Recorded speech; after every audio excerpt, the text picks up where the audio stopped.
Assalamualaikum warahmatullahi wabarakatuh. Alhamdulillah geng, kita bersama lagi. Okey geng. Hari ni alhamdulillah aku akan sertakan video bersama hampa semua.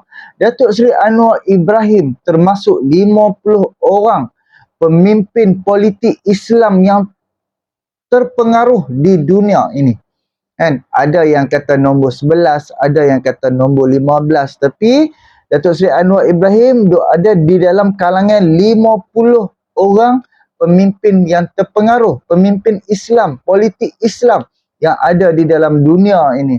Alhamdulillah kita berpuas hati dan kita mengharapkan di sebalik pengaruh yang Datuk Seri Anwar Ibrahim ada ni dapat memahamkan kepada orang-orang bukan Islam, inilah betul-betul wajah Islam. Inilah wajah betul-betul kepimpinan Islam. Bukannya wajah-wajah yang mengkafirkan orang, memecah belahkan orang, menghuru-harakan negara, pecah belahkan secara berpuak-puak di dalam kalangan Islam. Sebab kita memerlukan kepimpinan yang betul-betul membawa imej Islam. Bukannya hanya semata parti politik yang bawa wajah Islam, tapi dia tidak cenderung apa yang Islam perintahkan, apa yang Islam suruh buat, apa yang Islam ajarkan. Dan ini hanya menggunakan nama Islam tapi tak buat pun. Kita nakkan wajah yang dibawa wajah Islam tu dan mengamalkan, dan juga perbuatan dia tu tidak bertentangan dengan agama Islam. Tak apalah, jom kita dengar dulu apa yang diperkatakan oleh sahabat aku ni, Harun. Jom kita dengar. Alhamdulillah, Perdana Menteri kita dinobatkan 50 pemimpin politik Islam yang paling berpengaruh di dunia. Datuk Seri Anwar Ibrahim menduduki tangga yang ke-17. Begitu juga dengan Prof. Dr. Syed Naqib Al-Atas menduduki pada tangga 25 sebagai seorang tokoh ulama, pemikir Islam, falasifah yang berpengaruh di dunia. Aku ada baca juga buku tulisan Prof. Dr. Syed Naqib Al-Atas ni berkenaan dengan alam mistik Hamzah Fansuri. Kan? Kalau kita baca memang payah nak faham lah. Dia kena berguru. Antaranya korang boleh tengok lah Dr. Fakhruddin Faiz. Korang boleh tengok di YouTube.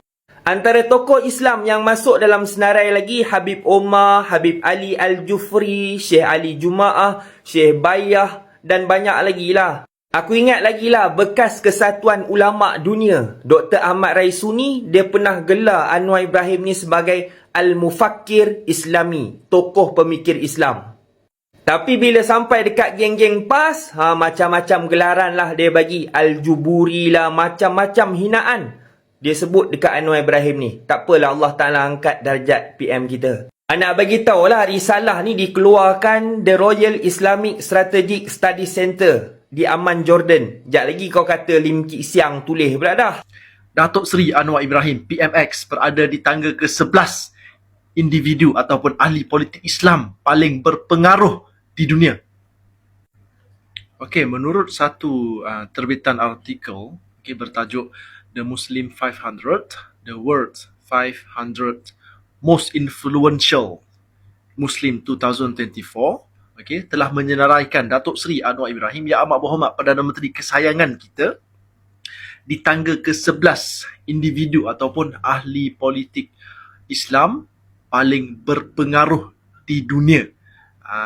Ini adalah satu perkara yang sangat membanggakanlah kita sebagai rakyat Malaysia mempunyai seorang Perdana Menteri yang cukup berpengaruh berada di tangga ke-11 di belakang Ketua Biro Politik Hamas Ismail Haniyeh dan Presiden Indonesia Joko Widodo.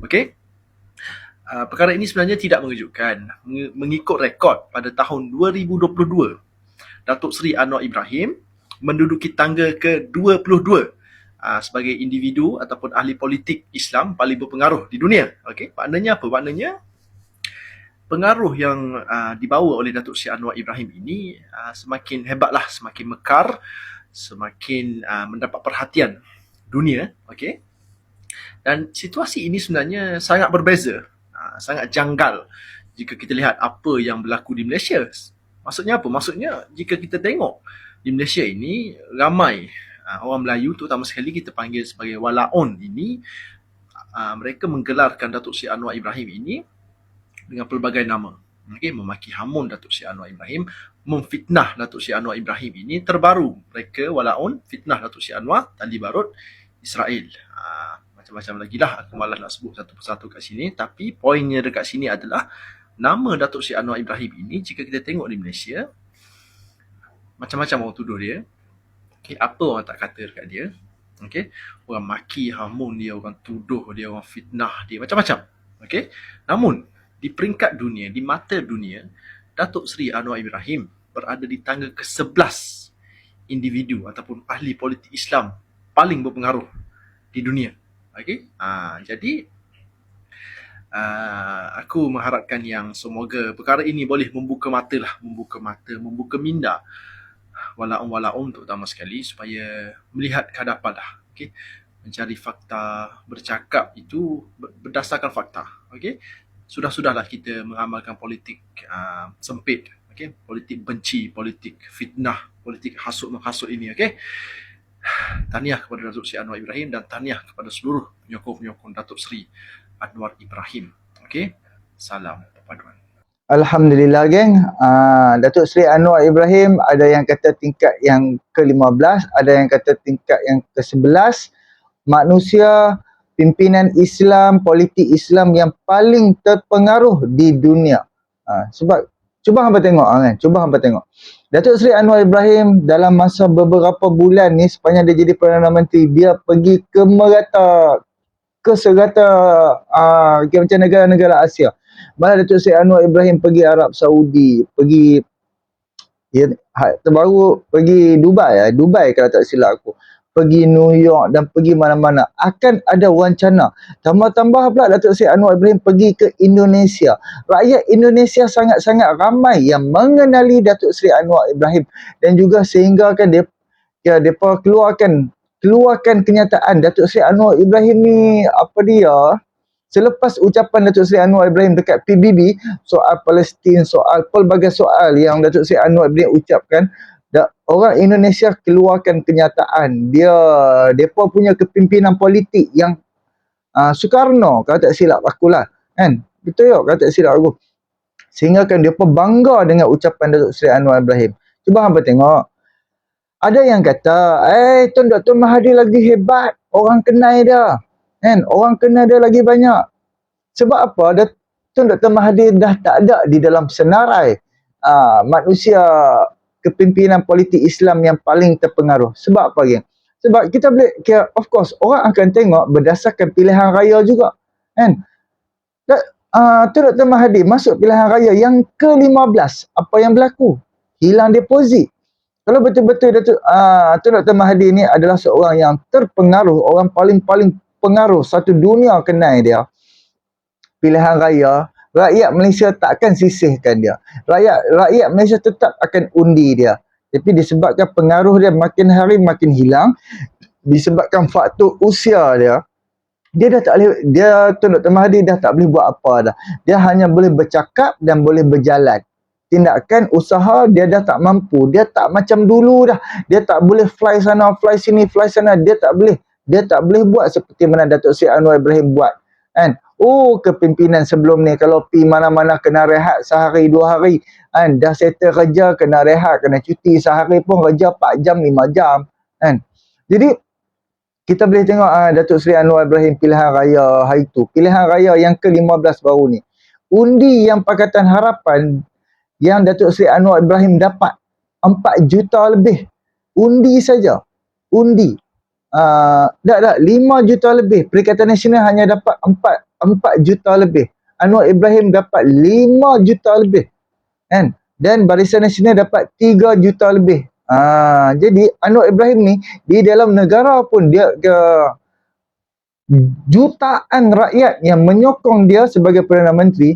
Di luar negara, apatah lagi di Indonesia, di Singapura, di mana-mana. Sehingga kan cuba abang tengok Datuk Seri Anwar Ibrahim melangkah ke negara-negara mana, insya-Allah memang alhamdulillah dapat buat balik pelabur, dapat bawa balik, dapat tarik syarikat yang ada di dalam negara-negara sekian, bawa mai syarikat tu mai buka kilang di dalam negara kita, dan rakyat-rakyat di dalam negara kita dapat mencari rezeki, dapat bekerja dengan pelabur yang masuk, dapat bekerja dengan kilang yang dibuka oleh pelabur-pelabur. Dan cuba abang tengok Datuk Seri Anwar Ibrahim pergi New York, dapat buat balik berapa bilion kepada negara kita. Pergi Abu Dhabi, pergi Arab baru-baru ni, dapat buat balik 40 bilion. Hanya pi 2 hari punya kerja saja dapat menarik pelabur. Alhamdulillah, kita berpuas hati. Sekurang-kurangnya kerajaan dapat menambah pendapatan dan rakyat pun dapat bekerja. Rakyat, peluang pekerjaan tu ada untuk rakyat. So kita memerlukan orang-orang yang berpengaruh, orang yang sangat-sangat pengaruh dia tu besar. Dia pergi mana-mana pun orang akan mengagungkan dia, orang akan bersama-sama dengan dia dan orang sanggup korbankan untuk dia. Jadi alhamdulillah kita boleh tengok kan apa yang berlaku sekarang ni kan, antara perang Israel dengan Palestin. Ucapan Datuk Seri Anwar Ibrahim kan, dan juga beberapa orang presiden negara depa ataupun presiden ataupun Perdana Menteri negara depa kan, Datuk Seri Anwar Ibrahim dah hubungi depa, dah pakat keluarkan bantuan daripada negara kita kepada negara Palestin yang sekarang ni dizalimi oleh Israel Zionis. Kita mengharapkan apa yang ada dekat kepimpinan kita kepada Datuk Seri Anwar Ibrahim dapat dimanfaatkan oleh rakyat-rakyat seluruh dunia, terutama rakyat-rakyat yang beragama Islam. Tak kiralah rakyat negara-negara luar dapat manfaat disebabkan Datuk Seri Anwar Ibrahim. So kita mengharapkan kebaikan, kita mengharapkan insya-Allah negara kita akan pulih di bawah kepimpinan Datuk Seri Anwar Ibrahim. InsyaAllah dapat membina kembali negara kita, dapat mengangkat darjat negara kita. Dan apa yang kita nampak, Allah dah angkat darjat Datuk Seri Anwar Ibrahim. Datuk Seri Anwar Ibrahim pernah rasa sesusah-susahnya di dalam kehidupan dia, di penjara, di bogil, di segalanya. Dia dah lalui macam-macam dah. So aku nak bawa satu pengalaman Datuk Seri Anwar Ibrahim sepanjang proses tuduhan liwat, penganiayaan yang dikenakan oleh Datuk Seri Anwar Ibrahim. Allah, aku sedih tu sedih, lawak pun ada. Jom kita dengar. Kita tak boleh. Sebab tu saya kata dia silap orang. Dan saya kata nak pergi dengan pepuang atas kereta, pepuang nak pergi pejabat polis Kuala Lumpur, zoom ambush macam Usamah bin Laden tadi. Pakai topeng, dia dengan senapang tu. Bukan main. Helikopter di atas tu, sedang bubur. Macam filem Hindustan ni. Saya fikir saya macam Sarukan lah tu. Apa? I mean, you anggap orang rakyat yang macam bodoh. You tahu sebab apa dia mau tangkap saya macam tu. Kalau pada kata Anwar pukul 2 mesti datang, saya pergi.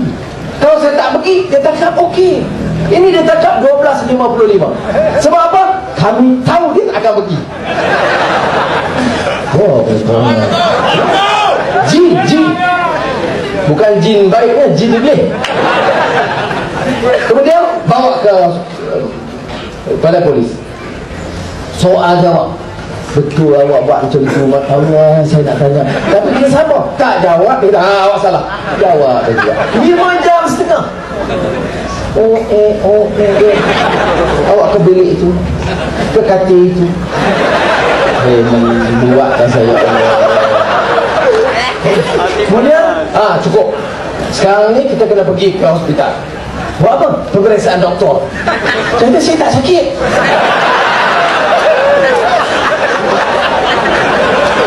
Dia kena pergi juga. Saya kata, perlukah? Saya nak beritahu, pegawai polis, anggota polis baik. Yang ini saya kena beritahu. Dia jaga saya dia baik.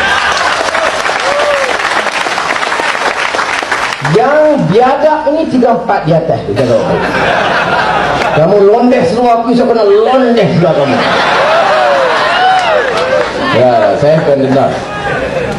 Betul, sebab dia baik. Dia layan dengan baik. Tapi ada aturan. Dia nak buat macam mana? Bawa lah ke hospital. Pegawai pun ada, pegawai polis ada, doktor ada. Dia ada tu, kami sekarang diminta oleh polis siasat dan periksa. Periksa apa? Ada periksa lah. Ini dia orang ada. borang. Saya kata ni borang orang kena rogol. Dah sungguh.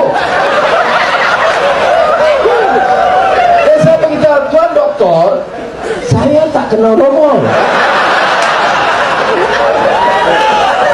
Dia kata, Datuk Seri minta maaf, ini borang je. Polis bagi borang ni. Borang ini memang borang, memang betul kena rogolnya. Tapi saya kata, ada orang lapor saya kena rogol tak? Ini Malaysia dah sebut tau. Kata, I'm not joking, no, please. You don't change this country, rosak habis. Oh, bagi borang. Borang saya tak ada, saya tak kalau saya tertidur, saya tak ada rasa saya kena rogol. Dia kata kena buat. Saudara bunyi, tapi yang saya muka saya mana lah nak letak, ya Allah, apalah aku kena nasib macam ni. Ya. Dia kata isi lah. Jadi isi mana nama apa semua okey. Kemudian jadi dia kata macam mana perasaan masa kena rogol. Saya kata tak ada. Saya tak boleh bayangkan macam mana. Jadi saya potong. Dia menangis semua tak menjawab. Saya tak menjawab. Oh, dia kata tengok tak bagi kerjasama. Hei, tengok cara saya dia kena hina aib tuan-tuan. Tak boleh bayangkan. Malu saya rasa. Jadi akhirnya dia kata okey, buka baju. Buka. Tiga seluar dalam. Tadi dia cek semua, buka seluar dalam. Allah. Saya kata kenal tak? Dia kata kenal. Buka, okey. Buka lah. Saya cepat-cepat lah doktor. Tapi tak, dia kena ikut prosedur. Kemudian saya tengok dia bawa pembaris.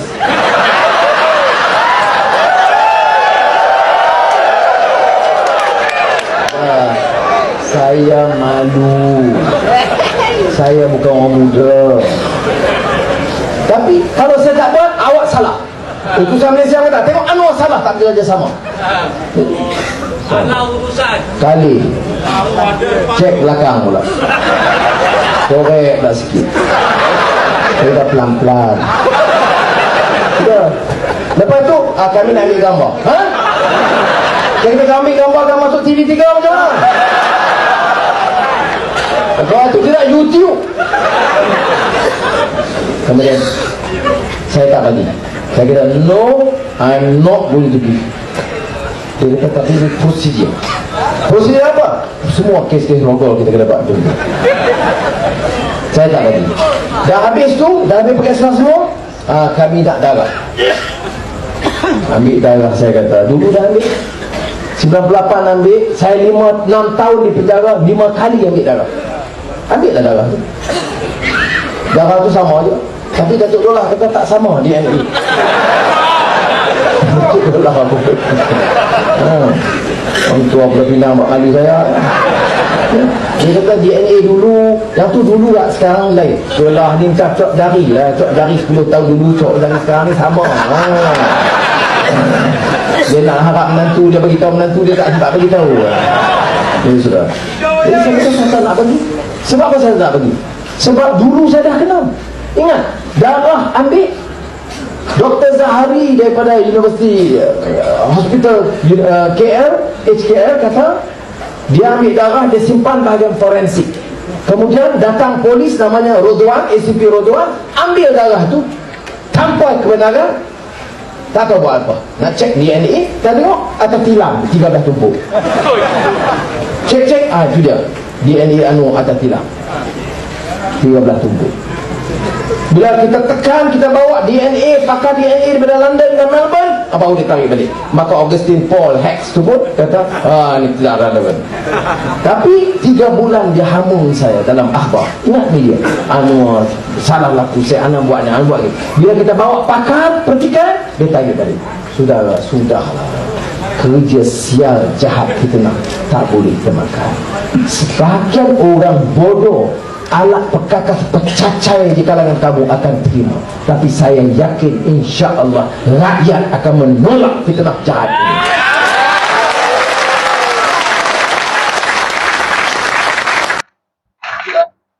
Okey geng. Hampa boleh dengar sendirilah ucapan Datuk Seri Anwar Ibrahim. Ni kalau tak silap lebih kurang tahun tahun 2008 selepas Datuk Seri Anwar Ibrahim keluar penjara. Selepas tuduhan liwat yang pertama gagal, lepas tu ditukar kepada tuduhan salah guna kuasa, tuduhan rasuah apa semua ni kan. Jadi Datuk Seri Anwar Ibrahim, cuba apa tengok pengalaman dia. Dia ni hanya kes liwat, hanya fitnah tuduhan liwat saja, dia dilayan seperti pengganas. Kan, seperti geng-geng pengganas ni, dia dilayan seperti teroris kan, sehingga helikopter ni ikut Anwar Ibrahim ni sehingga kena cekup kepala kan. Lepas tu dengan polis bawa senapang, sniper apa semua ni, dia nak jaga Anwar Ibrahim ni. Hari ni hampa tengok kes bunuh selama ni kan, hampa tengok kes rogol, kes liwat, tahfiz ke apa semua, budak-budak hak yang apa nama terinaya tak pun dilayan seperti Anwar Ibrahim kan. Hanya nak menjatuhkan Anwar Ibrahim disebabkan Anwar Ibrahim bertentangan dengan pemerintah Tun Dr. Mahathir dan juga waktu zaman Najib Razak kan. Dia dimalukan, sungguh-sungguhnya dimalukan, dibogelkan, ditelanjangkan. Allahu Akbar. Tak boleh nak bayanglah. Dia Datuk Seri Anwar Ibrahim ni pernah lalui sehina-hina, semalu-malunya, sejatuh-jatuhnya di dalam kehidupan dia sehingga merengkup di dalam penjara 10,5 tahun. Hampir 11 tahun hidup dia di dalam penjara. Dengan kalau umur dia 30, umur dia 20 boleh tahan lagi. Ni umur 50 duk ada di dalam penjara. 50 lebih, dekat 60 ada di dalam penjara. Sekarang ni Datuk Seri Anwar Ibrahim umur dia 76 tahun. 5 tahun lepas ada di dalam penjara. So dia umur 70 dia ada di dalam penjara. Apa fikir? Umur 60, 65 ada di dalam penjara. Sehingga 70 barulah dibebaskan. Kan? Padahal kita fikir-fikir balik kan, kita macam jasa Datuk Seri Anwar Ibrahim terhadap negara kita, terhadap agama Islam di dalam negara kita dan terhadap rakyat-rakyat. Aku cakap, kalau hampa tengok dekat KL ada Kampung Kerinci. Kampung Kerinci Datuk Seri Anwar Ibrahim, waktu dia ada kuasa, waktu dia jadi Timbalan Perdana Menteri dan juga dia jadi Menteri Kewangan, dia bina rumah kos murah untuk rakyat-rakyat orang Melayu yang duduk dekat tengah-tengah bandar KL ni, Kampung Kerinci. Sampai hari ni duk ada rumah tu. Kan? Hampa tengok apa lagi Datuk Seri Anwar Ibrahim buat sebabkan pembinaan rumah untuk rakyat-rakyat miskin dekat KL ni. Sebab itulah dekat Kuala Lumpur Datuk Seri Anwar Ibrahim dapat sokongan. Memang padatnya. Memang rakyat-rakyat kampung Kerinci keluar menyokong Datuk Seri Anwar Ibrahim sewaktu Anwar Ibrahim dipecat. Dan jasa Anwar Ibrahim apa dia lagi? UIA, tubuhkan UIA hidup sampai hari ni. Universiti Islam Antarabangsa yang dapat manfaatnya bukan kita saja orang Islam di dalam negara kita, orang Islam daripada negara-negara luar, orang Islam serata dunia ada di dalam Universiti Islam Antarabangsa. Alhamdulillah, daripada segi pemakaian tudung yang diamalkan oleh ABIM sampai hari ni dikekalkan, dibawa waktu Anwar Ibrahim jadi Menteri Pendidikan, dibawa masuk ke sekolah-sekolah dan ibu-ibu bapa mengamalkan dan juga mengamalkan pakaian tudung, memakai tudung dan juga pakai baju kurung, dan penjawat-penjawat awam pakai pakaian yang sempurna, pakai tudung, dia tak pakai seluar pendek macam zaman sebelum ni, pakai seluar panjang tutup aurat dengan sempurna. Itu dibawa sewaktu Anwar Ibrahim ada di dalam kabinet sebelum dipecat 1998 kan. Dan cuba hangpa fikir, dia yang bawa pemakaian tudung masuk ke dalam sistem kerajaan, sistem dan juga persekolahan di dalam negara.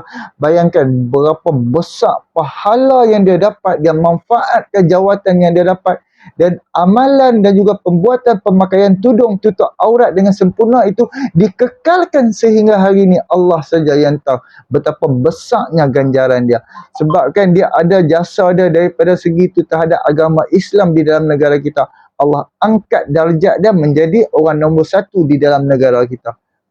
Apa lagi?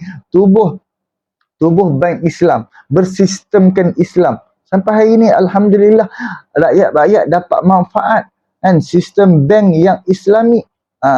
Jadi hapuskan mandi safar. Kalau tak sebelum-sebelum ni rakyat-rakyat yang mana kurang agama, kurang pengetahuan agama, pi tepi laut mandi safar. Kan di dalam sekolah Datuk Seri Anwar Ibrahim hapuskan buku yang bertajuk mandi safar. Kan fahaman zaman-zaman sebelum ni pi tepi laut pergi mandi air laut, oh kononnya boleh hapuskan dosa. Kan itu memang sesat dan mengarut. Anwar Ibrahim naik menjadi Menteri Pendidikan, dah hapuskan tajuk tu dan amalan tu dah dihapuskan sehingga hari ini. Kan jasa dia supaya rakyat tidak sesat, tidak mengarut, tidak tersasar daripada agama Islam. So itulah hampa boleh fikir sendiri. Kan tuduhan liwat. Kan seperti mana Datuk Seri Anwar Ibrahim cakap, dia dimalukanlah. Hampa nilai sendirilah ucapan dia. Cuba hampa letak apa yang Datuk Seri Anwar Ibrahim kenal tu, hampa letak kat diri hampa. Apa yang hampa rasa? Allahu Akbar, dimalukan, semalu-malunya. Tapi alhamdulillah, disebabkan rakyat tahu, rakyat nampak ini adalah pengkhianatan, ini adalah perancangan jahat untuk nak menjatuhkan Datuk Seri Anwar Ibrahim. Sebab tu satu dunia membanggakan Datuk Seri Anwar Ibrahim dan bersama dengan Datuk Seri Anwar Ibrahim. Dan kena ingat, Datuk Seri Anwar Ibrahim memerintah negara, ambil alih menjadi Perdana Menteri negara Malaysia dalam keadaan negara dah hancur, sistem dah rosak, rasuah yang diamalkan, kebocoran yang terlalu teruk sebelum ni, sehingga kan hutang negara 1.5 trilion.